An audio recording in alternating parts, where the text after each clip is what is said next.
That night, Liam Vanderbilt sent me a voice note, telling me to drop off condoms at his hotel room. He said Tara Sutton liked the strawberry kind. My mom heard it. She went quiet for a long time, then said, "I'll take it over for you. I had you when I was 40. There's nothing I wouldn't do to keep you safe. I won't stand by and watch you hurt like this." I blocked Liam's number. He called me 6 times in a row from different numbers. And the last one came with another voice note. "This isn't the time to throw a fit. And don't forget to get here and apologize to Tara face to face." I decided I was never going back. This wasn't a petty fit of anger. I finally realized some people don't deserve a single glance back, let alone a second chance. My phone buzzed when I was in the kitchen, making soup for my mom. It was a voice note from Liam. "Scarlett, grab me a box of condoms and bring them to the Hilton. Room 8806. Tara likes the strawberry kind." He hung up the second he finished speaking. I stared at my phone screen, frozen in place in front of the stove. My mom walked in from the living room and asked who'd sent the message. I didn't lock the screen in time, and she heard it. She didn't say a word. The soup bubbled and simmered in the pot. She stood there for so long I thought she'd stay silent forever. Then she spoke. "I'll take it over for you." I turned to look at her. "I had you when I was 40. She repeated. "There's nothing I wouldn't do to keep you safe. I won't stand by and watch you hurt like this." My eyes burned. "Mom, don't. I don't need you to do that." She ignored me, walking straight to the entryway to put on her shoes. I couldn't stop her. Before she walked out the door, she glanced back at me with a look I'd never seen on her face before. Not once in my entire life. The door clicked shut. I stood in the kitchen, listening to the soup boil over, and for the first time, I knew I had to stop. I blocked Liam's number. 3 minutes later, the office landline called. I didn't answer. 2 minutes after that, his secretary's cell phone rang. I didn't answer. A new number, one ID never saved, lit up the screen. I didn't answer. Then came another voice note. Head sent it from the new number, his tone lazy and casual, like nothing was wrong. "This isn't the time to throw a fit. I'm waiting on this stuff here. Oh, and when you come, make sure you apologize to Tara face to face. You were way out of line with what you did last time." I listened to the whole thing. I deleted the voice note and blocked that number too. The soup was done. I poured a bowl and set it on the table, waiting for my mom to come home. She got back about an hour later, her hands empty, no bag in sight. As she took off her shoes, she said, "I dropped it off." I hummed in response. She sat down to drink her soup. After 2 sips, she said, "That hotel's huge. Took me forever to find the room." I didn't say anything. She took another sip of soup. "That girl's real pretty." "Mom, stop." She didn't say another word. We finished the soup in silence. She got up to wash the dishes, and I sat at the table, listening to the faucet run, the clink of bowls against each other, the sound of her setting them back in the cabinet. I picked up my phone and glanced at the list of blocked numbers. Liam, his secretary, the office landline, 3 new numbers. I counted them, 6 in total. I flipped the phone face down on the table. I have to go back to the start. To explain this, Tara Sutton was one of my subordinates. She'd been sweet when she first started, calling me Ms. Hail this and Ms. Hail that. I'd taken her under my wing, showed her how to pitch to clients, how to manage accounts, how to nurture client relationships, hand-holding her through every step for 3 months. She picked things up fast enough, but her head was always somewhere else. Then she stole my biggest client. Not with skill. She'd cried at a business dinner, told the client I'd bullied her at work, talked about how hard it was for a girl from out of town to make it in Chicago all alone. The client took pity on her and gave her the contract. I went to Liam's office to confront him. I knocked on the door, walked in, and he was staring at his phone. "Tara stole my client. And she didn't do it fairly," I said. He looked up and smiled. "You only got this job through nepotism anyway. What's there to cry about? I worked on that client for 6 months. Tara's all alone in this city. No one to lean on. Can't you just cut her some slack? You've got me. At least. I stood in front of his desk and said nothing. I'm docking 2 months of your pay, and we'll call it even. That department of yours. I'm shutting it down. The whole department. I asked. That's right. The whole thing. The people on your team don't have the skills to be here. They're a waste of space. They've worked with me for 2 years. Their numbers have always been solid. That's what you think. He hit the intercom and told HR to come in. He announced the department was disbanded right there, on the spot. All 5 of my colleagues were fired, with the minimum legal severance pay. One of the girls had just put a down payment on a house in Chicago, and her hand shook so bad she could barely hold the pen to sign the termination papers. Liam didn't look at any of them the whole time. He was texting, a smile tugging at the corner of his mouth. When everyone left, I spoke up.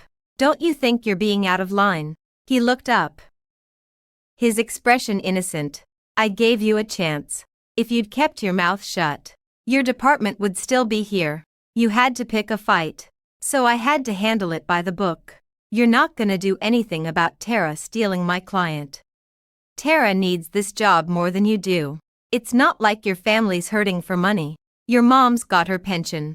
Right. I said nothing. I turned around and walked out. When I got out of the office building, I stood on the sidewalk for a long time. The sky was getting dark. Street lights flickered on. Cars streamed past me, and his words looped in my head, over and over. You only got this job through nepotism anyway. What's there to cry about? 3 years prior, Head just come back to the States from overseas. Head found me, told me I had the connections, that I should come work for him. Head sounded so sincere when he said it, and I believed him. I thought he admired my skill, my work ethic. Turns out, in his eyes, I'd only ever been a charity case. Someone who got in through the back door. Every late night, every win, every bit of hard work meant nothing to him. I pulled out my phone to call my mom. It rang a few times. Then I hung up. I didn't know what to say.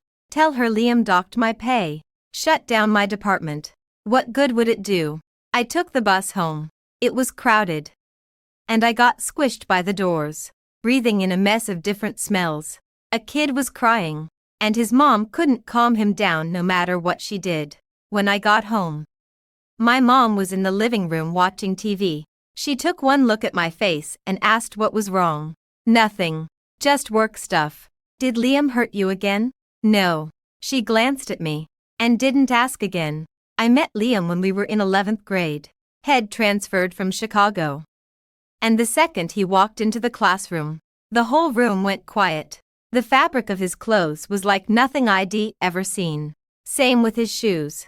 He stood there, like he was from an entirely different world. Back then, my face was covered in acne, and I always reeked of fish. My mom sold fish at the market, so I'd wake up at 4:30 every morning to help her gut and scale the catch before heading straight to school. No matter how hard I washed my hands, the smell stuck, seeped deep into my skin. No one in the class wanted to sit next to me. I sat alone in the back row, pressed up against the wall. Liam walked in, and the teacher told him to pick a seat. He scanned the room, walked straight over, and sat down next to me. I smell like fish. I said, I don't mind. He said. He helped me with my math homework. My foundation was terrible, and if I didn't get it the first time, he'd explain it again. If I still didn't get it, he'd find a whole new way to break it down, until it clicked. At lunch, I never went to the cafeteria. It wasn't that I didn't want to, I just didn't have money on my campus meal card. My mom put $50 on it every month, and I only spent $1.50 a day on a buttermilk biscuit. Liam noticed I never went, and asked why. I'm not hungry, I said. The next day, he slipped a meal card into my desk drawer. My mom loaded way too much on mine. I'll never use it all. I knew he was lying. I didn't call him out on it. People made fun of me, said I stank, Said my family sold fish. Called my mom a fishmonger hag. I'd heard it all for 2 years. And I'd gotten used to it. Liam didn't let it slide. He'd pop his headphones into my ears. Blast stand-up comedy to drown them out. He turned the volume up so loud I couldn't hear a word they said. And he just sat there doing his homework. Like nothing was happening. Once, I heard him speak up. His voice was quiet, but I heard every word. He said to the guy mocking me, "You don't smell too great either. You just can't tell because your nose is broken." The guy froze and didn't dare talk back. That's when I started liking him. Not the loud, obvious kind of crush. It was quiet, carefully hidden, locked away where no one could find it. I never dared let him know. A girl like me. I didn't deserve someone like him. By 12th grade, the acne on my face cleared up, but the fish smell still lingered. He still sat next to me, still helped me with my homework, still slipped things into my desk drawer. Sometimes milk, sometimes bread, sometimes a box of strawberries. He never said he liked me. I never said a word either. The day we finished our SATs, I waited for him at the school gates. I wanted to say one thing, just thank you. I waited for half an hour, but he never came. Later, a classmate told me his family had picked him up straight away. He hadn't even come back to the classroom. I got into college in Chicago. He moved overseas. I thought that was the end of it. High school was over. Done with. I moved to Chicago. Studied marketing. Got a job at a small sales company after graduation. The pay wasn't great, but it was enough to get by. I thought I'd never see him again. Then he came back. He brought his family's company, the Vanderbilt Group, with him. That same unshakable wealth I'd never known. And stood right in front of me. "You've got the connections. Come work for me." I hesitated for 3 days. In the end, I said yes. It wasn't for the pay. It was because the second I saw him, that thing I'd buried in my chest for 3 years flared back to life. I'd thought it was dead. But it wasn't. It had just been sleeping. 2 years after I joined the Vanderbilt Group, Liam called me late one night. I glanced at the time. 11:40 p.m. I answered. "Emergency. I met a girl. I'm head over heels. And I forgot something. Can you bring it to me?" I asked what he needed. You know what? I asked where he was. He gave me a hotel name on the west side of Chicago. I lived on the east side. It would take 40 minutes by taxi. It was pouring rain that night. Absolute sheets of it. I said okay. I went downstairs and hailed a cab. The rain was so heavy the driver could barely go fast. And we hit traffic for 20 minutes. By the time I got to the hotel, it was 12:40 a.m. I had condoms in my bag. And a tube of strawberry-flavored lube. I didn't know what brand he used. So I'd bought one of every single one the convenience store had. It cost me over $200. I called him from the hotel lobby and told him I was there. "Bring it up. Room 8806. I got in the elevator. The hallway was carpeted, and my shoes were soaked through. Squeaking with every step. I stood outside room 8806 for a second, and heard laughter from inside. I knocked. Liam opened the door. He was wearing a hotel bathrobe, his hair wet. He took the bag from my hand, glanced inside, and said, "Why do you buy so much? I didn't know which one you wanted." "All right. You can head back now." A woman's voice called from inside. "Who is it?" Liam turned his head back. "Just a regular employee. Dropping something off." I turned and walked away. As the elevator doors closed, I watched him shut the hotel room door. I walked out of the hotel, and it was still pouring. I couldn't get a cab. The ride app said there were 47 people ahead of me in the queue. I stood under the tiny awning at the hotel entrance for 20 minutes. And not a single car became available. The awning was too small, and the rain blew in, soaking half my body. I decided to walk to the subway station. The closest one was a 15-minute walk. By the time I got there, the rain had soaked me through to the bone. I got on the subway, and there were barely any people in the car. I sat down, and water dripped off my clothes, leaving a huge wet patch on the seat. An old woman sat across from me, staring the whole time. I don't know what she was looking at. I got home close to 2 in the morning. My mom was asleep. I didn't turn on the lights, and changed my clothes in the dark. They were stuck to my skin, soaked through, and it took forever to peel them off. I got into bed, and my whole body was shaking. I had the heat on, but I was still freezing. My teeth chattered nonstop. I wrapped myself up in the comforter, curled into a ball. When I woke up the next morning, my mom was standing by the bed. "You have a fever. 103.6 degrees. I'm fine. I'll just take some medicine. What's wrong with your ear? I've been talking to you for minutes, and you haven't heard a word. Probably got water in it." She took me to the hospital. The doctor said I had an ear infection. My eardrum was inflamed. I needed shots, medication, and couldn't get my ear wet for a week. I sat on a chair in the hospital hallway waiting for my prescription. My mom had gone to pay. I stared at the paperwork in my hand and thought about what Liam had said the night before. Just a regular employee. I laughed. I don't even know what I was laughing at. My mom came back and sat down next to me. "Who called you out last night?" "Work stuff." "What kind of work stuff has you out in the middle of the night?" I didn't answer. "Was it Liam?" "Mom, stop asking." She went quiet. She set the bag of medication on her knee, gripping the top of the bag so tight her knuckles went white. We got home. I took the medicine and went straight to sleep. I slept until 4 in the afternoon. Woken up by my phone buzzing. Liam had sent a message. "Sorry about the hassle last night. Take it easy today." I replied with a single letter, K. Then I set my phone on the nightstand, rolled over, and went back to sleep. I dreamt I was standing in the rain, and I could never reach the subway station, no matter how far I walked. After the ear infection cleared up, I went back to work.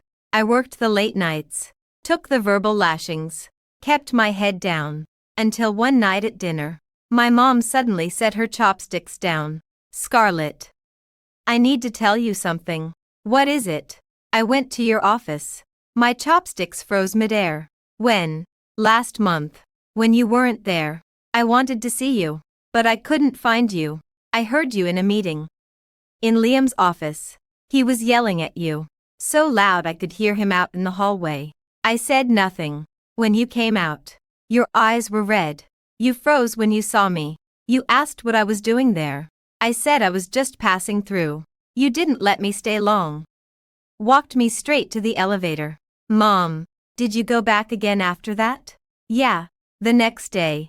Didn't tell you. I went to see Liam." I almost dropped the bowl in my hand. "What did you go see him for?" "I wanted to ask him to treat you better. You've worked your ass off for him for 2 years. He doesn't get to treat you like that." I stared at her. She stared down at the table, her head bowed. "He told me you only got the job at Vanderbilt because he took pity on you, that you were a nepotism hire, and that putting up with a little grief was a privilege. He also said you were really unlucky to have a mom like me." Her voice was flat when she said it, like she was reading something that had nothing to do with her, but her hand was shaking. She'd tucked it under the table, like she didn't want me to see. I saw it anyway. "Mom, where were you when he said this?" "Outside his office door." "He was standing inside." "I was out in the hall. He wouldn't let me in." "What exactly did he say?" "He said Scarlett only got this job because I felt bad for her. She's a nepotism hire, so putting up with a little trouble is a privilege. Said her skills are garbage, and I'd never have hired her if I didn't feel sorry for her." She paused. "Then he said having a mother like her is the worst luck she could have got. A fishmonger's daughter. She'll never amount to anything." I set my chopsticks down. "Mom, that's bullshit. Every word of it. I know. You shouldn't have gone to see him. I know. Don't you believe a single word he said?" "I don't." We sat there in silence. The food on the table went cold. My mom picked up her bowl, took a bite of greens, chewed for a long time, and couldn't swallow. "Scarlett, I'm sorry. You have nothing to be sorry for. If I was someone better, you wouldn't have to put up with this crap. Mom, I'll get mad if you keep talking like that. She stopped, picked up her bowl, ate 2 more bites, set it down and said she wasn't hungry. She went to the kitchen to wash the dishes. The faucet was on full blast, the water roaring. I stood in the kitchen doorway watching her, her back to me, her shoulders shaking. I didn't go in. I went back to my room, sat on the bed, and stared at the ceiling. His words looped in my head, over and over. Having a mother like her is the worst luck she could have got. I wondered what his face looked like when he said it. Probably smiling. He always smiled when he was being cruel. Like everything was a big joke. I picked up my phone, opened my chat with Liam on WhatsApp. The last message was the one he'd sent after ID dropped off the condoms. ID never deleted the chat. I don't know why. I typed a few words, then deleted them, typed again, deleted again. Finally, I threw the phone on the bed and sent nothing. What was I supposed to say? That had hurt my mom. That she'd gone to see him. That had called her a fishmonger and said she'd ruined my life. He wouldn't have cared. He would have just laughed. I laid down, pulled the comforter over my head. I heard the kitchen door close outside the covers, heard my mom walk back to her room, heard her bedroom door click shut. Then the whole house went quiet. The day I went to the office to hand in my resignation, HR told me the process would take 3 days. I said I couldn't wait. I was leaving that day. She said I'd have to get Liam's signature to do that. I took the elevator up to his floor. The hallway was quiet, a few of the desks empty. I walked further in and saw someone sitting at my old desk. Her back was to me, her hair in big loose curls. I got closer and saw it was Tara Sutton. She was sitting in my chair. My things spread out across the desk. A photo frame, my mug, my folders, all of it. Exactly where ID left it. This is my desk, I said. She turned to look at me and smiled. It's mine now. HR just reassigned it. Get up, Scarlett. Whether it's the corner office or the bedroom, the best person gets the spot. If you can't hack it, you move over. That's how it works. Right. She was wearing a full face of makeup, designer clothes. Nothing like the girl who'd walked into the office 3 years prior, in a pilled sweater, sitting across from me and saying I swear I'll work my hardest. Ms. Hale. Say that again. I said. I said it pretty clear. You don't get it. Liam walked out of his office, leaning against the doorframe with a coffee mug in his hand. What's going on here? Liam. She's here causing trouble. Liam looked at me. Scarlett, you're here to hand in your resignation. Do that quietly. Don't make a scene. She's taken my desk. The desk is company property. It's got nothing to do with you. You're leaving anyway. Why do you care? My stuff is still on it. Then grab it and go. I walked over to pick up the photo frame. Tara slammed her hand down on top of it. This frame's pretty. Can I have it? Let go. What if I don't? I stared at her. She smiled right back. Liam stood in the doorway, sipping his coffee, saying nothing. I said, let go.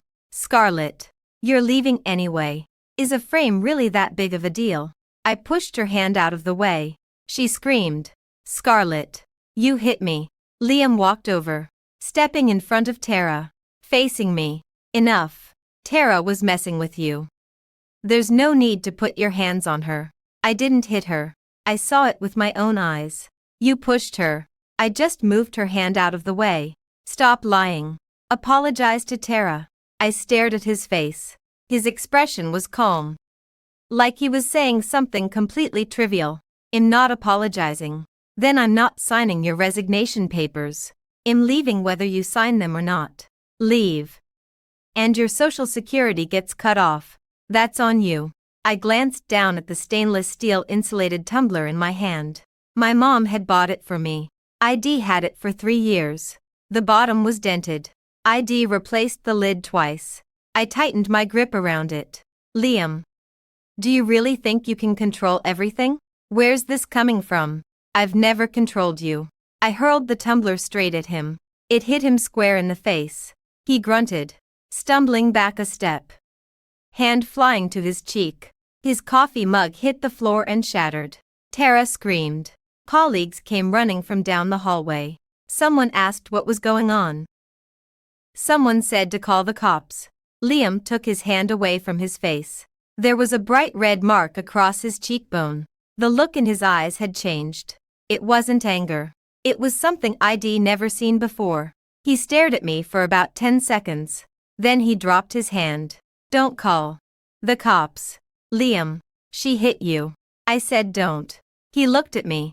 Scarlett, do you have any idea what you just did? I know exactly what I did. I quit this job. I turned and walked away. I got to the elevator and hit the down button. The elevator took forever to come. I heard people talking behind me in the hallway. Quiet, mumbled words I couldn't make out. The elevator doors opened. I stepped inside, and the doors slid shut. I stared at my reflection in the elevator walls. My face was bright red, sweat beading on my forehead. My hair was a mess. A few strands stuck to my cheeks. The elevator hit the first floor. The doors opened. I walked out, through the lobby, and pushed open the front doors. The sun was blinding outside. I squinted against it. I walked to the sidewalk, pulled out my phone, and called my mom. She answered. Mom, I quit. I know. When are you coming home? I'm on my way now. Good. I'll make you my tomato and egg noodle soup. When I got home, my mom really had made the noodle soup, just like she said. I'd taken 2 bites when my phone rang. It was Maggie. Did you really hit Liam with a tumbler? Yeah. With the insulated one your mom got you. Yeah. Are you insane? No. Where are you right now? Home. You quit. Yep. She went quiet for a second on the other end. Scarlett, you leave Vanderbilt, and you'll never find a job this good again. Do you have any idea how much Vanderbilt pays? How many people would kill to get in there? I know. Then why the hell did you hit him? Maggie, you wouldn't get it. Wouldn't get what? You worked there for 3 years. 3 years. Where are you gonna go now? Back to Madison. Back to your mom's market. What are you gonna do there? I said nothing. Calm down. Go apologize to him tomorrow. Say you lost your temper. He'll probably let it slide. I'm not apologizing. Why are you being so damn stubborn? You don't know what happened. Then tell me. I didn't. Maggie, I gotta go. I wanna be alone for a bit. I hung up. I sat on the couch and finished the soup. My mom was in the kitchen washing dishes, the water running loud. I went back to my room, shut the door, and laid on the bed. I stared at the ceiling. I thought about all the years that had led me here. When I first joined Vanderbilt, I told myself he was my boss, and I'd work my ass off to prove myself. I worked late nights, took business trips, chased clients, wrote proposals. I'd won awards. I'd been quarterly top sales performer. The department I ran had been 3rd in the entire company for performance. But every time I hit a win, Liam would just smile, say a quick good job, and that was it. No raise, no promotion. He just left me in that same spot, doing all the work, for the least pay. I used to think maybe I wasn't good enough. Maybe I really was just a nepotism hire. Maybe my skills really were garbage. I pushed myself harder. I got to the office at 7 a.m. Left at 11 p.m. I worked weekends. My mom called. I said I was busy, and hung up. I told myself it was worse to have no value at all, to not even be worth using. At least he needed me. At least I was good for something. I told myself that every single day for 3 years. 3 years. But I couldn't say it anymore. Not after my mom went to see him. Not after he said those things to her. Having a mother like her is the worst luck she could have got. When my mom heard that, she'd gone quiet. No yelling, no screaming, no fighting back, just silence. Then she'd come home, sat down in front of me, and told me what happened. Her voice flat, like she was reading something that had nothing to do with her. But her hand was shaking. Shed tucked it under the table, like she didn't want me to see. I saw it anyway. I closed my eyes. The sound of the water running in the kitchen stopped. I heard the kitchen door close. Heard my mom walk back to her room. Heard her bedroom door click shut. The whole house went quiet. I thought about her putting on her shoes to walk out the door that night. "I'll take it over for you. I had you when I was 40. There's nothing I wouldn't do to keep you safe. I won't stand by and watch you hurt like this. SH." Ed stood up straight when she said it. Back rigid. Shoulders squared. Shed stood just like that when she went to see Liam. When he said those things to her, Shed stood there. Outside his office door. He wouldn't let her in. Shed stood there and listened to every single word. I don't know how she walked home. I don't know how long it took her. Shed come home and said nothing to me about it. Not until months later, at the dinner table, and after she told me. Shed apologized. "I'm sorry." Scarlett. What did she have to be sorry for? I was the one who was sorry. I was the one who'd made her go see him. I was the one who'd let her hear those things. I was the one who'd let her find out her daughter was nothing in the eyes of the man Shed spent 3 years working for. I picked up my phone. Opened my chat with Maggie. I wanted to say something, but I didn't know what. I closed it again. I slid my phone under my pillow, rolled over, and faced the wall. There was a stain on the wall. Had been there for ages. ID never wiped it off. I stared at it. For a long time. My eyes were dry. No tears. Just empty. I laid around the house for 3 days. On the morning of the 3rd day, I got up and found my mom in the living room picking greens. I said, "Mom, let's rent out the apartment and go back to Madison." The greens slipped out of her hand. "What did you say? Back to Madison? Don't you want to go home?" She stared at me. And it took her a long time to speak. "Yeah, I do." "Then let's go." The apartment was a 1-bedroom. ID converted into 2. ID lived there for a year and a half. I called a realtor, and people came to look at it that same afternoon. A young couple, just married, desperate for a place. They signed the lease that day. $3,500 a month. First and last month's rent plus a security deposit. That night, I went and changed the code on the smart lock. The old code was 0917. Liam's birthday. ID thought I was an idiot when I said it. But ID never changed it. Now I did. The new code was random. Meaningless. It took 2 days to pack up our things. My mom didn't have much. Her clothes fit into 1 suitcase. I didn't have much either. Most of it was work files, which I threw all away. I only kept my clothes and a few books. Before we left, I sent Maggie a message saying I was moving back to Madison. She replied instantly. "Are you insane?" I said no. She called right after. I didn't answer. I sent another message. "I'll let you know when I get there." I bought 2 plane tickets. Chicago to Madison. No direct flight. We'd fly to Milwaukee first, then take a bus. The tickets weren't expensive. Just over $1,000 for both of us. Our flight was at 7 a.m. on the day we left. I woke up at 4:30. Laid in bed listening to my mom toss and turn in the next room. She got up at 5 and started making breakfast in the kitchen. When I got up, Shed already set a bowl of noodle soup on the table. As we ate, she said, "Your dad worked in Madison for a while. When you were little." I said I knew. She said, "You were so small. You probably don't remember." I said I didn't. She didn't say anything else. We took a taxi to the airport. A 40-minute drive. The sky was still dark. Barely any cars on the road. My mom sat in the back seat, staring out the window. I don't know what she was looking at. Shed never really known Chicago. Only ever gone between the market and the apartment. She was nervous going through security. Said Shed never been on a plane before. I said it's fine. Just stick with me. She gripped her boarding pass tight and walked right behind me. When the plane took off, she grabbed the armrests. I asked if she was scared. She said no, just a little dizzy. The flight attendant came over and asked if she wanted water.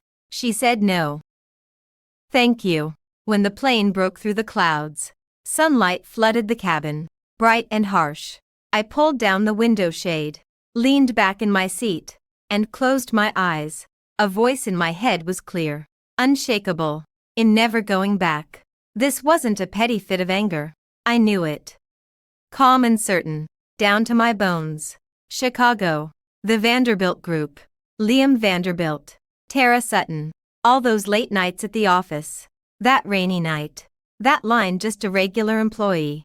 All those cruel words. All of it. I was leaving it here. I wasn't taking any of it with me. No more dragging my feet.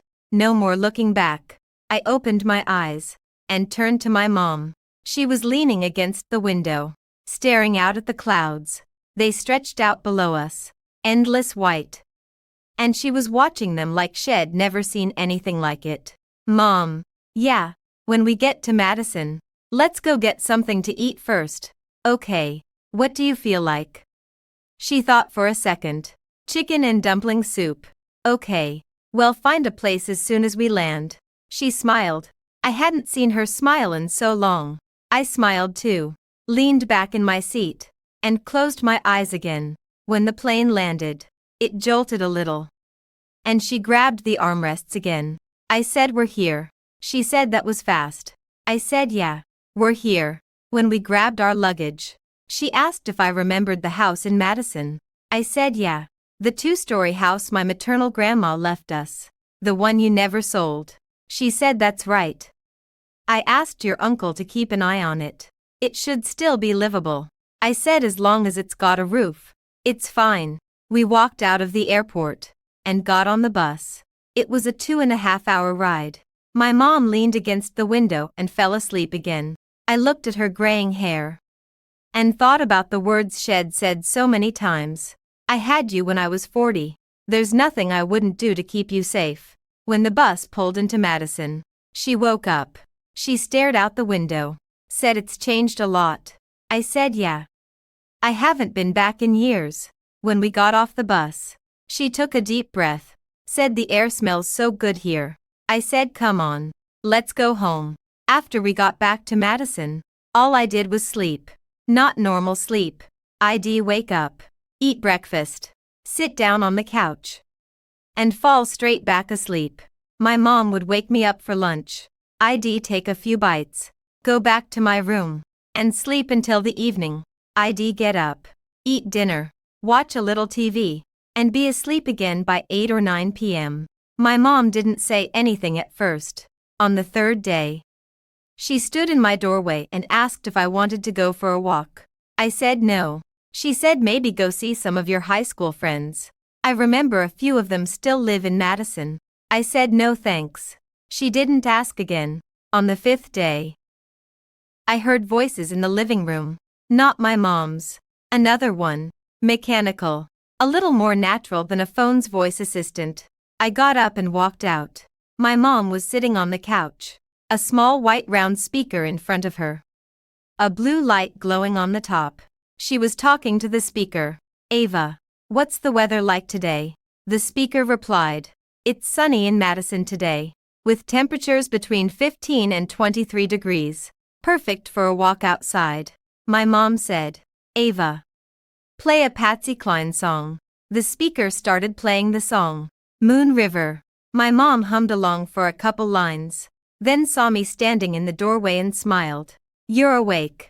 I'll heat up some food for you. I said no, I'll get it myself. I walked into the kitchen, opened the fridge, and grabbed a bottle of milk. I heard her in the living room saying, Ava, turn the volume down a little. The speaker lowered the volume. I finished the milk, and was tired again. I went back to my room and laid down, listening to my mom talking to the speaker in the living room. Ava, how do you make braised beef with tomato and herbs? Ava, is it going to rain in Madison tomorrow? Ava, my daughter's sleeping. Be quiet. The speaker, Ava, replied politely every single time. Okay. I've turned the volume down for you. Tomorrow in Madison it will be cloudy with a chance of rain, with a high of 22 degrees. To make braised beef with tomato and herbs, you'll need tomatoes, beef, ginger, star anise. I rolled over and fell asleep again. I woke up in the middle of the night. I didn't know what time it was. The window was pitch black outside. I was thirsty, got up to get a glass of water. When I walked past the living room, I heard my mom's voice. It was soft, like she was talking to someone close.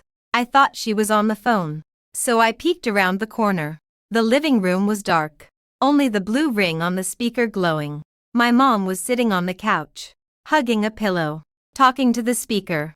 Ava, I just want to know how to make her happy again. The speaker was silent for 2 seconds. I'm sorry, I don't know how to answer that question yet. You could try talking to her, or taking her for a walk outside. My mom said nothing. She sat there, head bowed, hugging the pillow tight. I stood in the hallway, frozen. After about a minute, she looked up and saw me. We stared at each other. She smiled quickly. Did I wake you up? I said no. I was just thirsty. Getting a glass of water. Let me get it for you. No. I've got it. I walked into the kitchen, poured a glass of water. When I came out, she was still sitting on the couch. I sat down next to her. She said, when you were 2, you hated wearing shoes. You'd run all around the yard barefoot, strong as a little calf. I'd chase you around trying to put shoes on you, and you'd run faster than I could. I said I don't remember that. Of course you don't. You were so little. She paused, then said, I did such a bad job raising you. I said, Mom, what are you talking about? It's true, she said. I did such a bad job raising you. Her voice was flat, just like when Shed told me what Liam had said. But her hand was shaking again. She set it on her knee, trying to hold it still. I took her hand in mine. Mom, you raised me perfectly. She said nothing. The only light in the room was the blue ring on the speaker. Glowing, fading, glowing, fading. Ava had turned itself off at some point. After that night, I slept a little better. I didn't sleep all day anymore. I could get up and sit for a while, help my mom pick greens, watch a little TV. One night, I woke up again. This time not because I was thirsty, but because I heard noise from my mom's room, tossing and turning, the comforter being pulled back. A quiet sigh. I got up and knocked on her door. Mom, can't sleep. Yeah. You're still up too. Yeah. She turned on the light. I pushed the door open. She was sitting up against the headboard. I sat down on the edge of the bed. She said, I was just thinking about when you were little. You used to smile all the time. At everyone. All the people at the market. The butchers. The farmers. They all knew you. You'd run from one end to the other, and everyone would give you snacks. I said I remember that.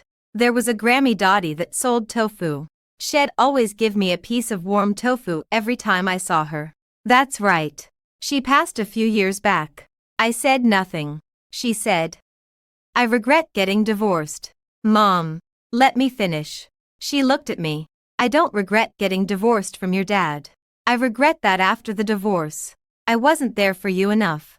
I was at the market all day, every day. You'd come help me straight after school, gutting fish, scaling them, pulling out the guts. Your hands were covered in cuts, and you never said a word, and I never asked. She said, I always hated the thought of you suffering. I kept you close, tried to keep you from hurting, sent you away to school, tried to keep you from hurting, but you suffered so much. In places I couldn't see. I said, Mom, that suffering was my choice. No, it wasn't. She said, it was because you thought that's all you deserved. That you didn't deserve to be happy. I stared at her. She said, Liam called you in the middle of the night to run errands. And you went. He docked your pay. And you took it. He yelled at you. And you said nothing. You thought that's all you could have. That any little bit of kindness was a gift. She said, Scarlett, it's my fault. I never taught you that you deserve to be loved, that you deserve to be treated well. When she finished speaking, she went quiet. I sat on the edge of her bed, staring at her comforter. It was floral, washed so many times the color had faded.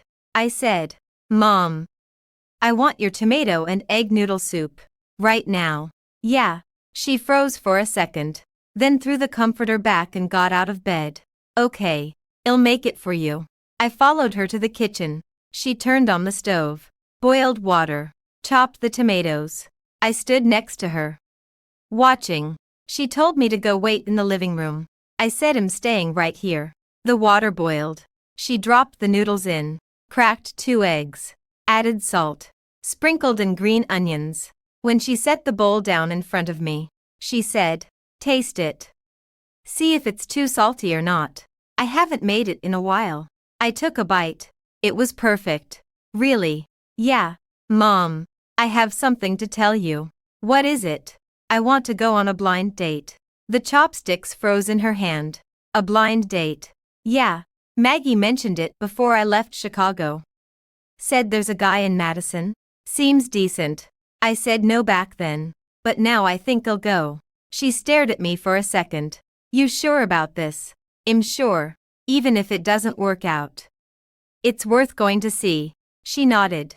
"Okay, I'll ask Maggie to set it up." I kept eating the soup. She ate too. Halfway through, she said, "Scarlett. Yeah, you don't have to force this. If you don't want to go, you don't have to." "I know. I'm not forcing it." When we finished, she washed the dishes. I stood next to her, handing her the plates. When she was done, she said, "Get some sleep."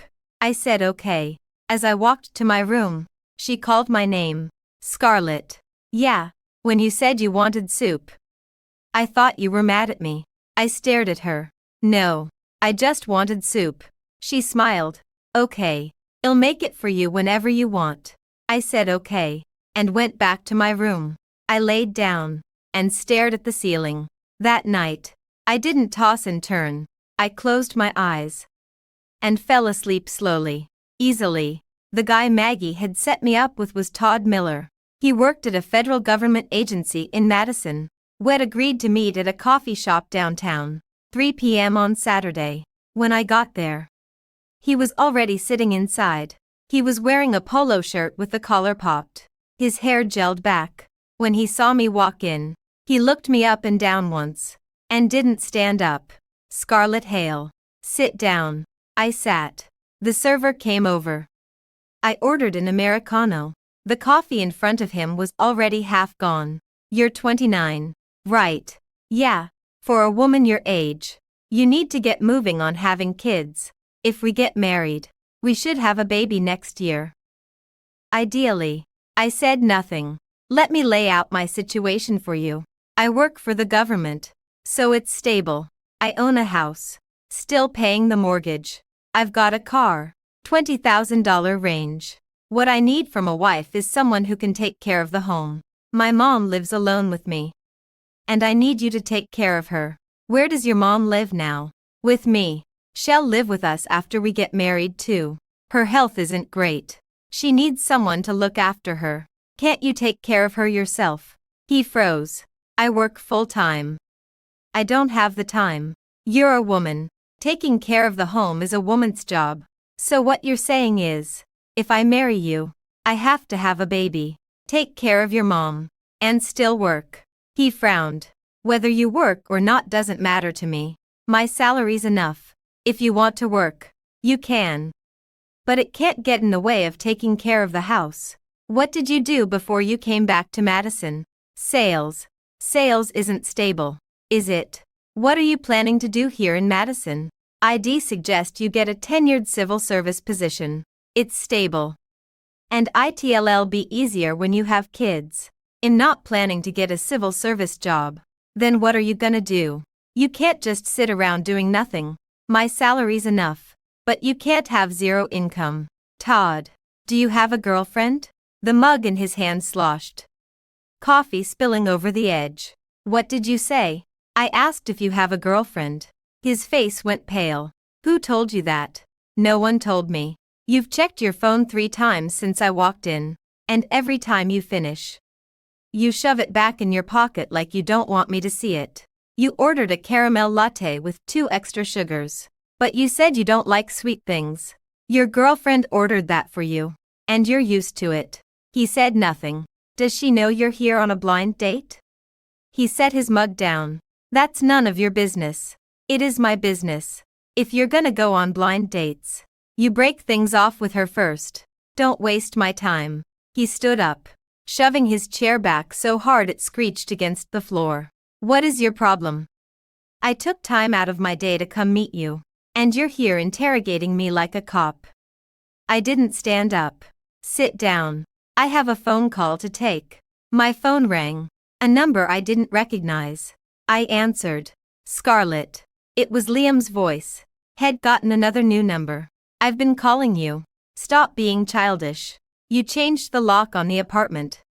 You want to answer my calls. What the hell are you doing? I glanced at Todd, still standing by the table, his face thunderous. On a blind date. The line went dead silent for 2 seconds. Then there was a loud crash. Like something had been smashed against the floor. He hung up. I set my phone down. Todd was still standing there. You can leave now. He huffed and turned to walk out. He took 2 steps, then turned back and knocked over my Americano. Coffee spilled all over the table. He didn't look back, just kept walking. The server came over to wipe the table up. I said I was sorry. She said it's fine. I sat there, flipped my phone over, and glanced at the number. I'd saved it before. It was his secretary Zoe's 3rd cell phone number. Had gotten another new one. I blocked that number too. When I walked out of the coffee shop, the sun was bright. I stood on the sidewalk and called my mom. Mom. The blind date didn't work out. It's fine. No big deal. Yeah, Mom. Let's go on a trip. Where to? Miami. You've always wanted to see the ocean, right? She froze for a second. When? In the next few days. I'll plan everything. Okay. I hung up and stood on the sidewalk waiting for a bus. I thought about the phone call I'd just had. Not about what Head said, but about the fact that when I heard his voice, I felt nothing. Not the kind of nothing you force. Real, genuine nothing. The bus came. I got on. Sat by the window. Madison slid by outside the window. And I thought, it's time to go to Miami. The night before we left for Miami, I went to the wireless carrier store to get a new SIM card. I'd had the old one for 6 years. And there were hundreds of contacts saved to it. Most of them were clients, colleagues, partners from Chicago. I scrolled through them one by one, and there were barely any I actually wanted to keep. Maggie, Joe, and 2 or 3 high school friends. I only sent the new number to Maggie and Joe. When I sent it to Maggie, she replied instantly. New number. I said yeah. The old one's done. She said got it. Saved. When I sent it to Joe, she replied with a question mark. I said the old number's not working anymore. This is my new one. She sent back an okay emoji. The old SIM was still in my phone. I stared at the screen for a few seconds and didn't do anything. I'd deal with it tomorrow. At a little past 11 p.m. my phone rang. Another new number. The area code for Chicago. 3rd one that day. I answered. He was drunk. Not slurring his words drunk, but the kind of drunk where Head had way too much, but was clinging to one last thread of control. His breathing was heavy. The smell of whiskey seeping through the phone line. Come back. I said nothing. Whatever you want. I'll give it to you. Anything. My fingers tightened around the phone. The night in Madison was quiet outside the window. No cars. No subway rumble. Only the sound of my mom tossing and turning in the next room. What I want is for you to never call me again. I hung up. I flipped the phone over, took off the case, and pulled out the old SIM card. It was tiny, barely any weight between my fingers. I walked over to the trash can, folded it in half, and dropped it in. The plastic snapped with a sharp crack, like breaking a dry branch. All the numbers I'd blocked on that old card were gone with it. Liam's, his secretary's, the office landline, the 3 new numbers, all of it. In the trash. I walked back to the living room. My mom was trying on a scarf. It was solid navy blue, no pattern. She was holding it up to the mirror, turning this way and that, checking it from every angle. New scarf. I said. Saw it at the store this afternoon. It was on sale. It looks good on you. Really, really. Navy brings out your skin tone. She held it up to the mirror one more time, then folded it up and set it on the arm of the couch. She sat down, picked up the remote, and flipped through the channels. She stopped on a reality show, but she wasn't watching it. Her eyes on the screen but her mind somewhere else. I sat down next to her. Every few minutes, she'd glance down at her phone, swipe the screen once, then set it down. A few minutes later, she'd pick it up again, glance at it, then set it down. Mom, waiting for a call. No. Just checking the time. The clock was sitting right in front of her on the coffee table. She didn't glance at it once. I didn't ask again. When she went to take a shower, she left her phone on the coffee table. The screen lit up once. I glanced over by accident, and it was the text messages app. No new messages. She'd left it open there, like she'd been waiting for something. When she came out of the shower, her hair wrapped in a towel, she sat down and kept watching TV. She picked up her phone and glanced at it again. Mom, want me to put the scarf away for you? Well, need it for Miami. Okay, put it in the suitcase. Aren't you gonna wear it? I'll wear it when we get there. She handed me the scarf. When I took it, I felt the tag was still on. I flipped it over and saw the price tag. $9.99. On sale. Good deal. Huh? She said. Yeah, super cheap. She picked up her phone and glanced at it again. This time, she didn't set it down, just held it in her hand. Mom, yeah. If you want to call someone, just call them. She froze. No, I don't. Okay. I didn't push it. She held the phone for a little longer, then set it down. She stood up and said she was going to bed. She stopped at the door to her room, glanced back at the phone on the coffee table, didn't pick it up, and went inside.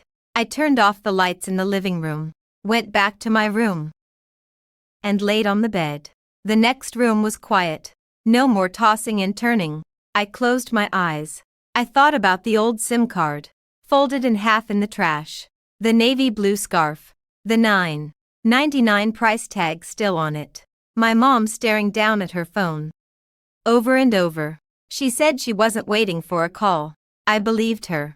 I rolled over and pulled the comforter over my head. We were going to Miami tomorrow. The first day we got to Miami, my mom stood on the hotel balcony for hours. The sea wind blew her hair all over the place, and she didn't care.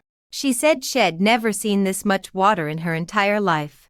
The next day, I took her to the beach. She took off her shoes and stepped into the sand. It was burning hot, and she jumped a little, laughing, said it was hotter than the asphalt on Madison's streets in the middle of summer. We walked for a long time, and she suddenly stopped. She said when she was young, she'd worked in a factory, and one of her friends was from Miami. The friend had brought coconut hard candy for everyone for Lunar New Year. She'd sucked on that one candy all day, and it had tasted like sweetness for a whole 24 hours. She said she didn't know where that friend was now. The factory had closed down decades ago, and they'd lost touch. I stood behind her.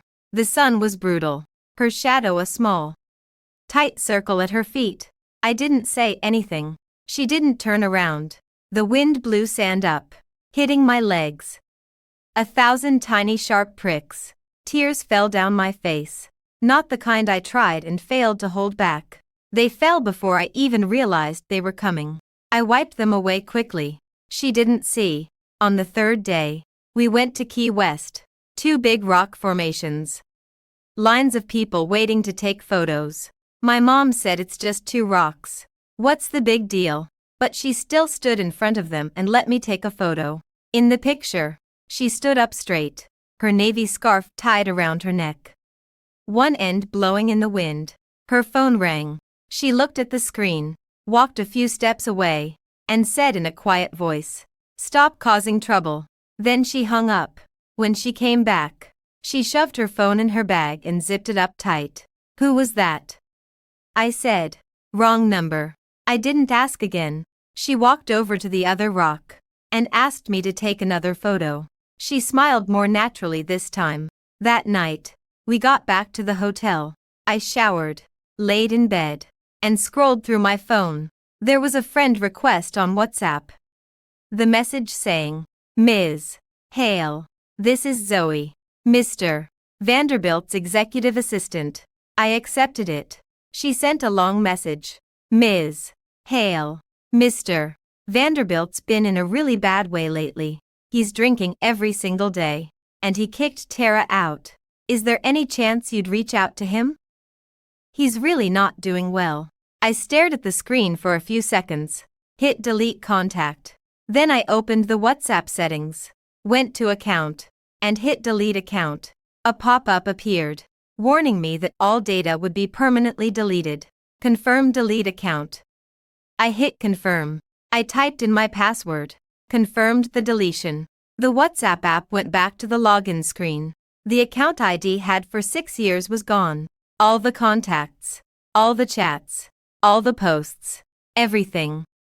Gone. I set my phone on the nightstand. My mom rolled over in the bed next to me, her breathing steady and even. The curtains weren't pulled all the way shut, and light from outside streamed in. A thin white line across the floor. I closed my eyes. I thought about that afternoon in Key West, her standing in front of the rock, her scarf blowing in the wind, about her saying she'd sucked on that coconut candy all day, and it had been sweet for a whole 24 hours, about her saying wrong number, shoving her phone in her bag. I stopped thinking about it. Time to sleep. On the plane back to Madison, my mom sat by the window. When the plane took off, she grabbed the armrests, but her grip was looser than before. When the plane leveled out, she let go, leaned back in her seat, and stared out the window. The clouds were thick, endless white below us. She watched them for a while, then fell asleep, her head tilted against the window, her mouth slightly open. Her hair was grayer than when we'd left, or maybe I just hadn't looked closely enough before. Her graying hair pressed against the window, the clouds stretching out below. Sunlight streamed in, falling across her face. And she didn't wake up. I stared at her for a long time. Some people, you really can turn the page on for good. This wasn't a petty fit of anger. I knew it. Calm and certain, down to my bones. When the plane started to descend, she woke up. She rubbed her eyes and said, "Are we here?" I said almost. She sat up straight and retied her navy scarf. We could see the hills of Madison outside the window now. They were green, rolling stretches of it. Nothing like Miami. Miami's ocean was blue. The sky was blue. Madison's hills were green. The sky a little gray. She stared out the window and said, "There's no place like home." I smiled, said, "Yeah." 3 nights after we got back from Miami, my mom sat in the living room for a long time. The TV was on, the volume turned way down, and she was staring at the screen. But she clearly wasn't watching. I walked out of the kitchen with a glass of water, and she suddenly spoke up. "Scarlett, your dad found out you quit your job." I stood by the couch, the glass of water in my hand frozen midair. "He said he wants to come see you." I set the glass down on the coffee table and sat down. "No." She said nothing. The TV was playing some drama. 2 people standing on the street yelling at each other. The voices muffled. "How did he find out?" I told him. "He called a while back. Asked how you were doing." I said you'd moved back to Madison. She paused. "He probably asked around after that." "Is he still in Chicago?" "Yeah, still there. With that woman." She didn't say her name. Didn't need to. I was 7 when Head left Madison. Head grabbed a suitcase, stood in the doorway, and said he was going to Chicago to make it big. That Head come get us when Head made something of himself. Then Head called once and said he wasn't coming back. After that, We heard Head found someone else there. My mom had never cursed him out to me. Just that one time. Head said he wasn't coming back. Head said yeah. Shed hung up the phone.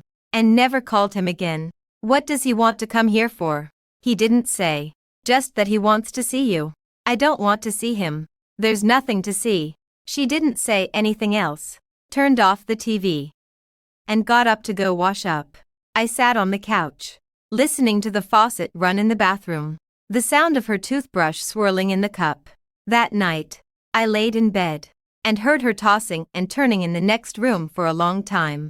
The comforter being pulled back, the pillow being fluffed. Quiet sighs.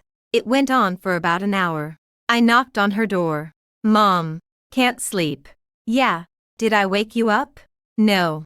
I pushed the door open. She was sitting up against the headboard, the bedside lamp on, casting a warm yellow glow. I sat down on the edge of the bed. Mom, the best thing you ever did for me was divorce Dad. She looked up at me, shocked.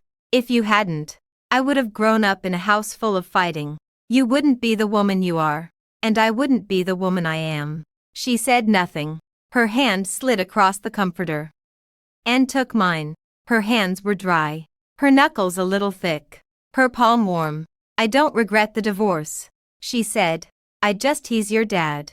At the end of the day, he loved you so much when you were little. You'd ride on his shoulders to the county fair light show.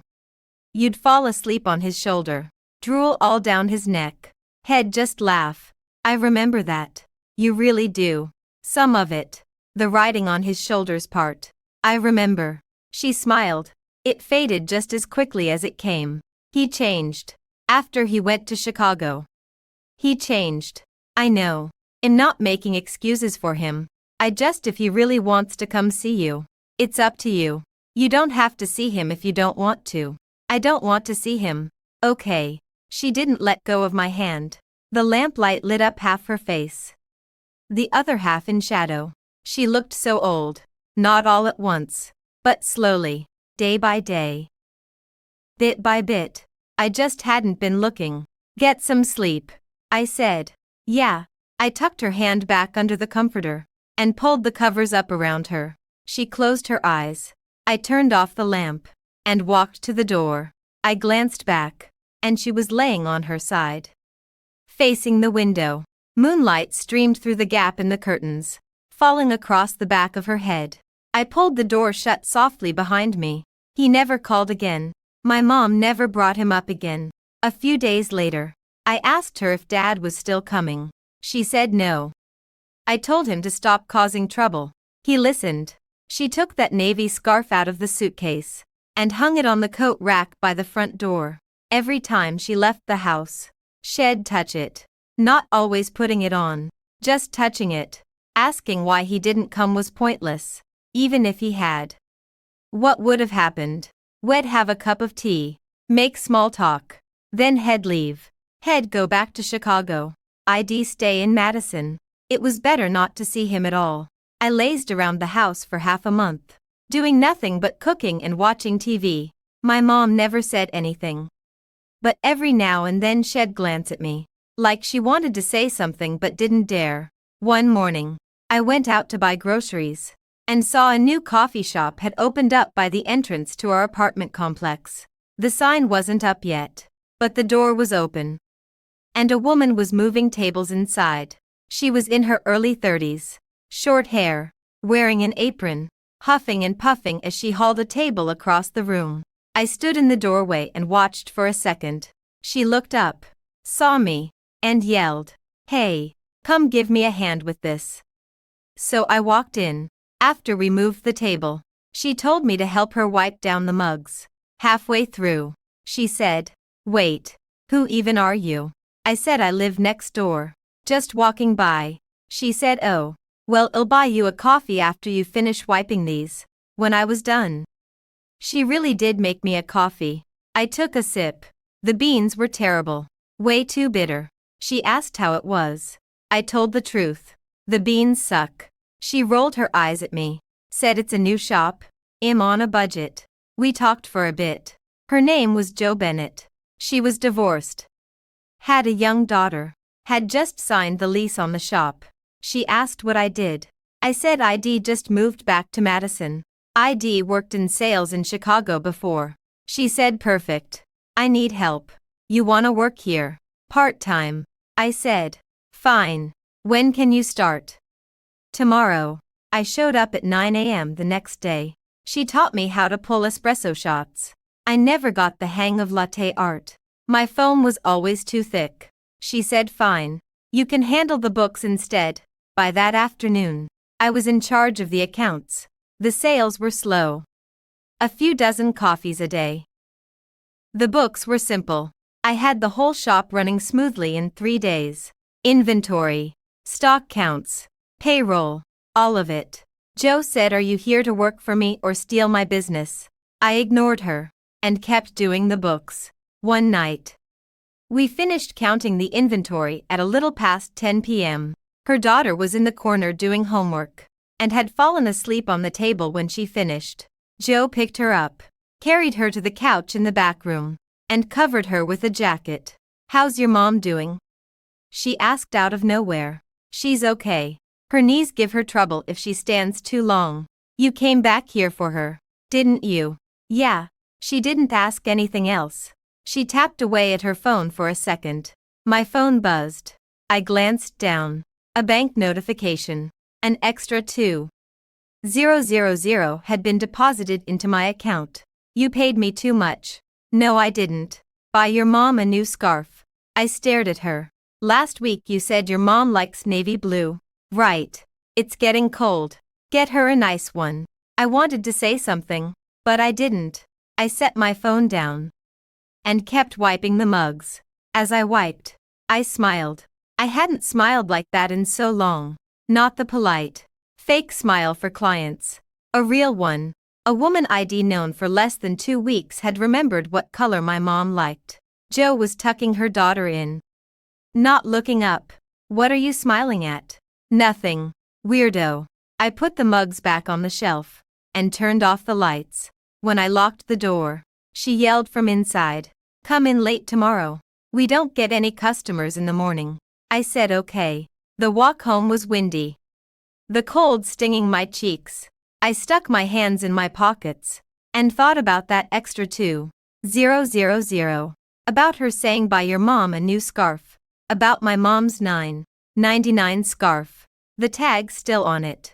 When I got home, my mom was in the living room watching TV. The navy scarf was hanging on the coat rack by the door. I brushed against it when I walked in, the fabric soft under my fingers. "Mom, I'm gonna buy you a new scarf in a couple days." "No need. I've got one. That one's too thin. I'll get you a thicker one." "Waste of money." I didn't reply. I walked into the kitchen, poured a glass of water, and sat down next to her on the couch. The TV was playing the weather forecast. Said it was going to get cold tomorrow. "How's the coffee shop?" she asked. "It's good. The owner's really nice." "Good." She kept watching TV. I leaned back against the couch and thought about what Jo had said. "You don't belong stuck here." She hadn't said it out loud, but it was written all over her face. November came, and Madison started to get cold. One evening, I was walking home from the coffee shop and saw a black car parked by the entrance to the apartment complex. It had Chicago plates. I didn't think much of it. Kept walking inside. He was standing under the overhang by the front door of our building. Had lost so much weight. He was wearing a dark gray overcoat. The collar popped up, like he was trying to shrink into it. His eyes were sunken, his cheekbones sharp. Nothing like the man I'd known before. Head stood like he owned the world, like nothing mattered. Not anymore. When he saw me, he took 2 steps forward. "Your mom let me come. She said I could see you." "That she'd rest easy if she knew you were doing okay." I tightened my grip on the strap of my bag. My mom had gotten to her. I don't know how many calls Head made, how many messages Head sent, to make her believe he was sincere. My mom had always carried that guilt. Always thought she'd done a bad job raising me. She'd wanted to grab something good for me, something she thought I deserved. "I want to marry you." I stood there, staring at him. The wind blew hard between the buildings, bitter cold. The corner of his overcoat flapped in the wind. But he didn't move. He just stood there, waiting. I was quiet for a long time. Liam. The reason you can't function without me isn't because I matter. It's because you've never learned to stand on your own 2 feet. You're still the same guy who made me walk 3 hours in the rain. Only this time. You made my mom stand in the rain for you. The color drained from his face. Not anger. Blankness. Like ID just ripped the mask right off his face. I turned around and walked up the stairs. I didn't look back. A few steps in, I heard him yell my name from behind. I didn't stop. I kept walking up. The light on the second-floor landing was broken. I walked up in the dark. My footsteps loud in the stairwell. When I got to the 3rd floor, I heard a dull thud from downstairs. A fist hitting the roof of the car. Or the door. I couldn't tell. I didn't stop to look. I pulled my keys out to unlock the door. My hand was shaking a little. I missed the keyhole twice before I got it in. When I walked in, my mom was sitting on the couch. The TV was on. The volume turned way down. When she saw me walk in, she stood up. Scarlet. I didn't take off my shoes. Just walked straight in. I set my bag down on the coffee table and sat down. She sat down too, on the other side of the couch. A cushion between us. He was here. Yeah. What did he say? Said he wants to marry me? She said nothing. The TV was playing a commercial. A woman laughing, loud and bright. Mom, did you tell him to come? She bowed her head. He called so many times, sent so many messages. He knelt on our doorstep for over an hour. One night, I opened the door to take the trash out, and he was there, on his knees. He said he wants to marry you. That hell treat you right. He said it on his knees. She paused. I thought he was sincere. Her voice was flat, just like all those times before. But she wouldn't meet my eyes. She stared at the coffee table, at the TV, at the floor. Anywhere but at me. I thought he was sincere. She said it again, quieter this time. My mom sat on the couch. Her eyes red. Not the bright red of fresh tears. The dull, aching red of holding them back for hours. The skin around her eyes was flushed. The tip of her nose too. He called so many times, sent so many messages. She kept her head bowed, her voice soft. That night, he knelt on the doorstep for over an hour. I opened the door to take the trash out, and there he was. He said he wants to marry you. That hell spend the rest of his life making it up to you. He said it on his knees. I said nothing. The TV was still on, the volume low. A reality show was playing, the audience laughing, wave after wave of it. Completely out of place in the quiet of the living room.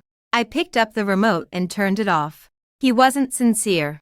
She looked up at me. He just doesn't like that I'm gone. Like a mug you've used every day for 10 years. And it shatters. He doesn't care about the mug. He cares that he doesn't have anything to drink out of anymore. She stared at me. For a long time. Her mouth moved, but no sound came out. Do you still love him? I thought about that question for a long time. Not about how to answer it, but about the answer itself. Really thought about it. I went through every single year, every memory, every moment. The high school desk. The meal card had slipped into my drawer. The hotel hallway in the rain. Him saying just a regular employee. The office doorway. The cruel things Head said to her. The look on his face when ID hurled the tumbler at him. No, I didn't love him anymore. I was sure of it. But behind that no, there was a huge, empty space. I don't love him anymore. But for so long, I was the girl who loved him. And I don't know who I am without that. My voice was smaller than ID expected it to be when I said it out loud. Like if I said it too loud, that empty space would split wide open. She stood up, walked over, and sat down next to me. She pulled me into her arms.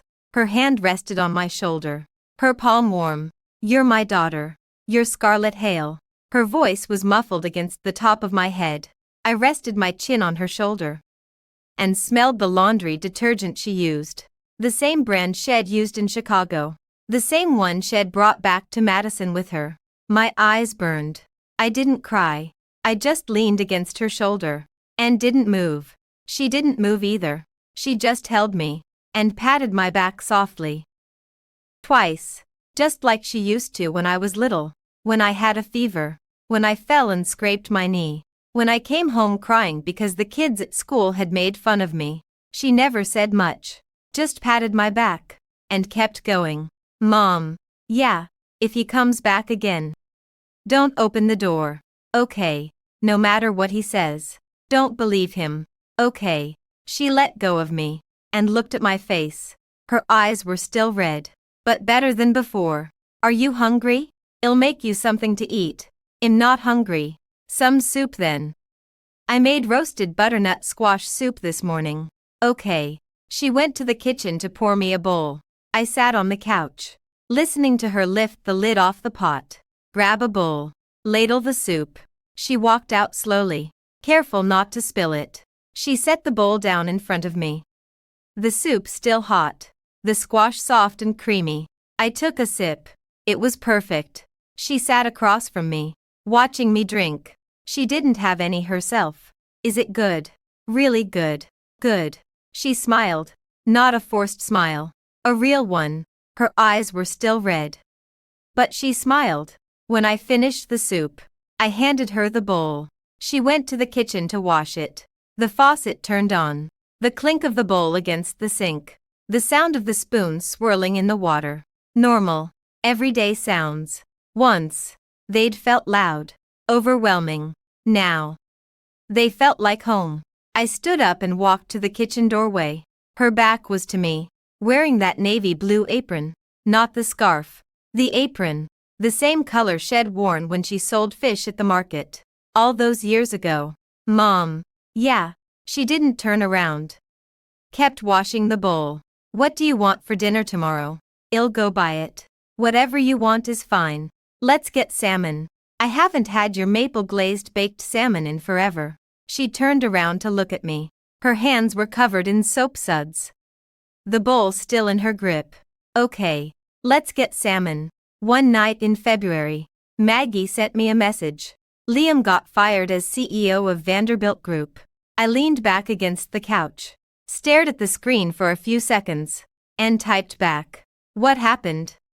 It wasn't sudden. They've been working to oust him for 2 months.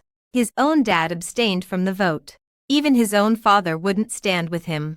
He's messed up deal after deal these past 6 months. Lost 2 huge clients. And all the old executives he pushed around banded together to take him down. They've carved up all his projects. His reputation in the industry is toast. Maggie typed fast. Message after message popping up. Like Shed been waiting for this day for months. Dying to tell me. Tara took a big payout and left the country. Heard she went to Vancouver. Working at a Chinese grocery store. Never amounted to anything over there. The last message came with a sighing emoji. Scarlett. You got out just in time. I set my phone down on the coffee table. The TV was off. The only sound in the living room was the low hum of the fridge. My mom was asleep in her room. The door shut. Quiet inside. Got out just in time. When ID left. ID never thought about being just in time. I just couldn't stay anymore. I couldn't do it. Every morning. Waking up and thinking about going to that office. Seeing those people. Hearing his voice. It felt like there was a boulder on my chest. It wasn't hate. It was exhaustion. The kind of exhaustion that doesn't go away with a night's sleep. The kind that seeps into your bones. Now Maggie was telling me head fallen. Fired. Ousted. Carved up. Reputation ruined. Was I supposed to be happy? I didn't feel anything. I picked up my phone. Glanced at Maggie's last message. I didn't reply. I closed the chat. Flipped the phone face down on the coffee table. Jo poked her head out from behind the bar. Who was that? You look like you've seen a ghost.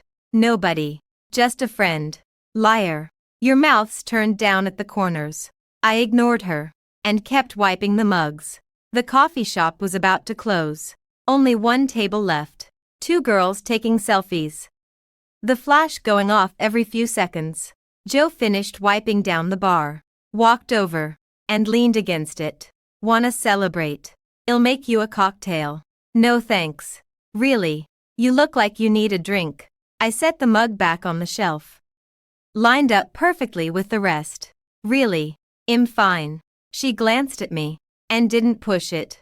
She turned to go get the last table to pay their bill. After the girls left, she started mopping the floor. The mop made half circles on the tile, the water glistening under the lights. I sat down at a table in the corner, watching her walk back and forth across the shop. Her daughter was asleep on the couch in the back, her jacket covering her, a little bit of her calf sticking out. That friend of yours, Joe said, not looking up. What did she say? Said my old boss got taken down. Then why aren't you celebrating? Yeah. The mop stopped. That yeah doesn't sound like you're celebrating. I didn't answer. She didn't push it. She kept mopping. And when she got to my table, she told me to lift my feet. I did. She mopped under the table, and I put them back down. My ex-husband, she said suddenly, when we got divorced, I cried at home for 3 days. Then I heard he and the other woman were having a terrible time. Got in a fight that turned physical. My best friend called me. Said karma's a bitch. I hung up the phone, went to the market, bought a salmon, and baked it with maple glaze for dinner. Then what happened? Then I put too much salt in it. Twice. She put the mop back in the bathroom, and came out wiping her hands on her apron. What I'm saying is, whether you're happy or not, life goes on. You buy the salmon. You put the salt in, just don't put it in twice. I smiled. Got it. We turned off the lights, and locked up. She carried her daughter in her arms, walking ahead of me. The girl was fast asleep on her shoulder. Her little hand curled into Joss' shirt. The streetlights stretched our shadows long across the sidewalk, hers and her daughter's overlapping into one round, soft shape. When I got home, my mom was still up. She was sitting in the living room picking greens for tomorrow's dinner. When she saw me walk in, she asked if I'd eaten. I said yeah. She kept picking the greens, plucking the yellow leaves off one by one and dropping them in the trash. Did Maggie tell you something? You looked off when you walked in. Nothing much. My old boss got into some trouble. Liam. Yeah. Her hand froze around the greens for a second. Then she kept going. What kind of trouble? He got fired from the company. His reputation's ruined. She set the cleaned greens in the basket and shook the water off her hands. That's got nothing to do with us anymore. Yeah. Scarlett. Get some sleep. Okay. She picked up the basket and walked into the kitchen. She stopped next to me for a second, like she wanted to say something, but didn't. She walked into the kitchen and turned on the faucet to wash the greens. The water roared. I stood in the living room, watching her back lit up by the kitchen light. The ties of her apron were knotted neat and tight at her waist. I picked up my phone and sent Maggie a message back. I know. I'm doing good. She replied instantly with a cat emoji, nodding its head. I set my phone on the nightstand. The curtains weren't pulled all the way shut, and moonlight streamed through the gap. A thin silver line across the floor. I closed my eyes. I thought about what Maggie had said. The ousting, the abstained vote, the ruined reputation. Tara working in a grocery store. No happiness, no sadness. Just like hearing about something that happened somewhere far away. To someone I didn't know. Joe was right. You buy the salmon. You put the salt in. Life goes on. One day, Joe called me over to the bar. You don't belong stuck here. She handed me a latte. The foam thick and fluffy. She'd never gotten the hang of latte art. But her foam had gotten really good. What are you talking about? There's a tourism company here in Madison. I know the owner. I sent over your resume from your sales days in Chicago. You should hear back from them. How did you get my resume? You left it on the table when you filled out the part-time paperwork. I read it. I set the coffee down. You went through my stuff. You left it out in the open. I read it. She said it so unapologetically I couldn't even be mad.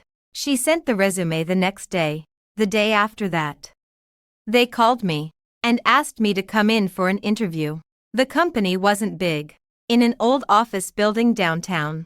The owner was Frank Moore, in his early 40s, wearing a windbreaker, a hiking water bottle on his desk. He read through my resume and looked up at me.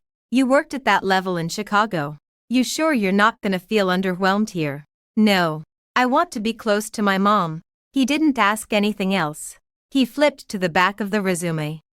To the portfolio ID put together the night before. A few of the proposal's ID written at Vanderbilt. The data anonymized. The framework still intact. Vice President. 1 month probation. The salary was a fraction of what ID made before. When I signed the contract. Mr. Moore glanced at the number. Then looked back up at me. He didn't say anything. Just handed me the contract. On my first day of work. There was a small bamboo plant on my desk. In a white ceramic pot.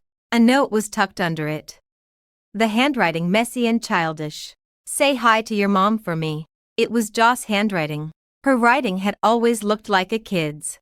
I tucked the note into my desk drawer and set the bamboo plant next to my computer. The new job was busier than ID expected. The tourism company developed local travel routes.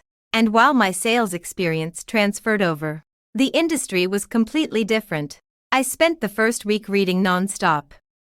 All about the attractions around Madison, the bed and breakfasts, the transportation routes, book after book. Mr. Moore was pretty hands-off. He came in the morning, did his work, and if you needed him, he was there. If not, he stayed out of your way. He didn't talk much in meetings. But when he did, he always hit the nail on the head. 2 weeks in, my phone rang one afternoon. A Chicago number. "Ms. Scarlett Hale. This is Riverside Partners, a headhunting firm. Do you have a few minutes to chat?" I leaned back in my chair and listened to what she had to say. "Double my old salary. A competitor of the Vanderbilt Group. The position of sales director. Thank you. But I'm not going back to Chicago." I hung up. I sat there, holding the phone. For a second, the screen went dark. Then lit up again. It was my lock screen. The photo ID taken of my mom in Key West, standing in front of the rocks, her scarf blowing in the wind. I put the phone in my desk drawer. I stood up and pushed open the door to the conference room. Mr. Moore was in there, looking over a proposal. He looked up. "Mr. Moore, I think we can rework the route from Madison to Springfield." "How so?" I walked over to the whiteboard, picked up a marker. I drew the existing route, then a new one next to it. Instead of taking the highway, we'd take the old state road. It went through 2 small, undeveloped towns and a reservoir with incredible views. We could set up rest stops in the towns, partner with the local farms to sell food and local goods. "It's a longer drive," he said. 40 minutes extra. But the views are way better than the highway. People don't come to Madison to drive fast. They come to see something. He stood up, walked over to the whiteboard, and stared at it for a minute. "What about the cost?" "Upfront investment is minimal. It's mostly negotiating exclusive partnerships with the towns, the farm meals, the local goods. The margins are solid." He turned to look at me. "You sure this will work?" "I'm sure." "Okay. Write up the proposal. We'll go over it in the meeting next week." I walked out of the conference room, back to my desk. The bamboo plant was bright green next to my computer. 2 new leaves unfurled. I opened up a document and started writing the proposal. My hands were steady as I typed, my mind clear. I hadn't felt like this in so long. Not the feeling of being pushed forward by someone else. The feeling of wanting to walk forward on my own. When I left work, the sky was already dark.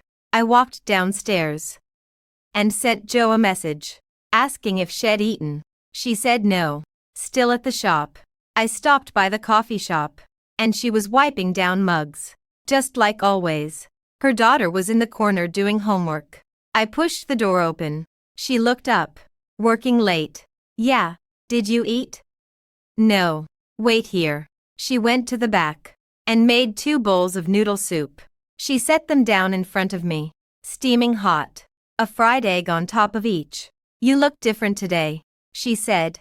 Different how? I don't know. Just different. I took a bite of the soup. The egg was perfect. The edges crispy. Joe. Yeah. Thank you. For the job. Thank me by doing a good job. Don't make me look bad. I want. She smiled and kept eating her soup. One evening in June, I stood outside the kitchen and heard my mom talking to Ava inside. Ava. How much salt do I put in the tomato beef? Add a small amount first. Taste it and adjust as needed. You always say that. What's a small amount? Ava isn't quite sure about that. She turned off the speaker and added the salt herself. She took a sip and stirred the pot again. When she brought it out to the table, she looked so proud. Ava taught me how to make this. I sat down and took a bite. It was a little too salty. I didn't say anything, just kept eating. She took a bite herself and frowned. It's too salty. It's fine. Don't say it's fine. It's too salty. I know it is. I'll put less next time. Yeah, I'll get it right next time. She took a few more bites, then stopped suddenly. Scarlett, when you were 5, you sat on the back of my bike and said, Mommy, when I grow up, I'm gonna take you on a plane. You did that. My chopsticks froze on the edge of the bowl. You took me to Miami, on a plane, to see the ocean. She paused. Scarlett, you don't owe anyone anything. You deserve to be loved. You deserve to be treated well. Tears fell into my bowl. I bowed my head, pretended I was just eating. She said nothing. Kept eating her own food. We finished that slightly too salty tomato beef in silence. The sunset outside the window was a bright, burning orange. From the kitchen window, I could see the rooftops of the old houses across the street, the tiles glowing gold. It was so quiet. Even the dog that always barked downstairs was silent. My phone in the desk drawer was quiet. No calls from Chicago. No messages from Liam. When we finished, she went to wash the dishes. I stood in the kitchen doorway, watching her back. She was still wearing that navy blue apron. Her hair was a little longer than when we'd first come back to Madison. The gray strands glowing gold in the sunset. Mom. Yeah. She didn't turn around. Kept washing the dishes. Let's go on another trip. Where to? Where do you want to go? She turned off the faucet and turned around to look at me. She was still holding a bowl. Soap suds dripping off her hands. I want to see the ocean again. I haven't seen enough of it. Okay. Well, go back to Miami. Back to Key West. She smiled. Not a big smile. Just a small upturn of the corners of her mouth. Her eyes crinkling at the edges. Exactly the same smile she'd give me when she'd close up the market and hold my hand walking home. When I was little, she turned back around and kept washing the dishes. The faucet turned on again. She spun the bowl under the water, rinsed it clean, and set it in the drying rack. When she walked back into the living room, she touched the navy scarf hanging on the coat rack. The one ID bought her with the extra 2,000 Joe had given me. She'd worn it every day that winter, from November to March, touching it every time she walked out the door. Should we bring the scarf? She said. Yeah, even if it's warm in Miami. The wind gets cold at night. Okay. She went back to her room to start packing. I stood in the living room, staring out the window. The sunset was fading, the bright orange turning to deep purple, the tiles on the rooftops fading into the dark. My phone in the desk drawer was still quiet. I thought about the day the plane broke through the clouds.